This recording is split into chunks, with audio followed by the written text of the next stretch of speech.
Hi there, welcome back. Now, there are very many questions about how to come up with the best chapatis. Yes, and today I give you tips on how to get the best results. And this works every time. So, first things first, please measure. Get your measuring tools and you measure out. With chapati, you have to be on point. So I used 5 cups. I'm sorry that I showed only 2 cups, but I used 5 cups of all-purpose flour. I used 2 teaspoons of salt. Now I added in my vegetables. You can go without, but I feel like it gives you more flavor and it's much better with vegetables in it. Now I added in a 1/4 cup of sugar, and I also added in 2 tablespoons of margarine or Blue Band. Now I used hot water. Now hot water helps these chapatis become very soft and stay soft for longer. That is also another thing that you should always don't just use warm water, use hot water. Sometimes I even use boiling water. I get the best results like that. Now my dough obviously looks very sticky, and it is very sticky, but this is not a bad thing. This is actually a good sign that your chapatis are going to turn out very well.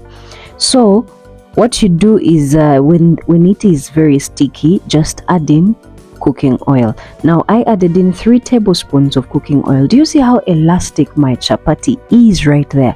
That is how it should be. You can know that your chapati is going to be soft and fluffy and very delicious even before your chapati is on fire, because you have to watch out for the texture. Your chapati has to be sticky, your chapati has to be elastic, and it has to be soft. Yes, now you add on some flour right there, and now you're going to cut this into 6 parts. Now you can go on and make more chapati out of this, but I prefer this because my chapati is going to be thick and they're also going to be very, very soft and fluffy.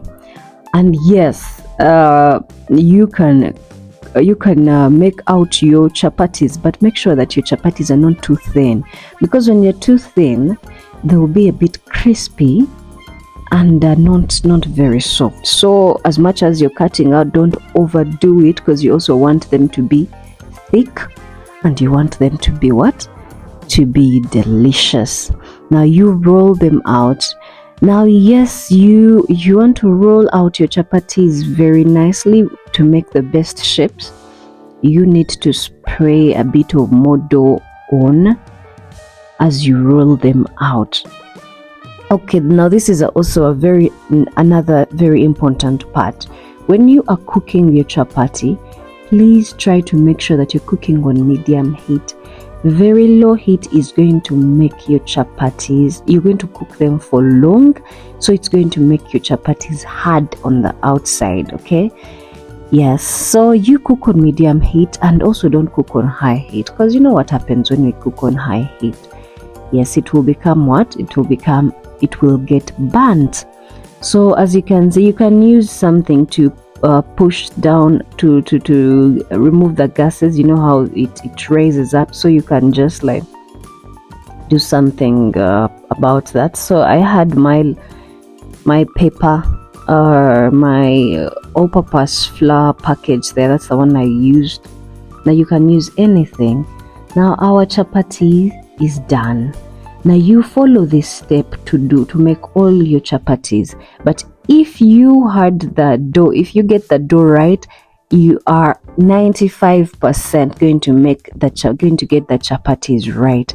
Okay, these chapatis are well salted. They are very, very delicious. They are very soft. Now yes, try this recipe out. Try it out, and you're not going to regret it. And this holiday, you're going to come up with the best chapatis for your family. Thank you. God bless you. Ciao.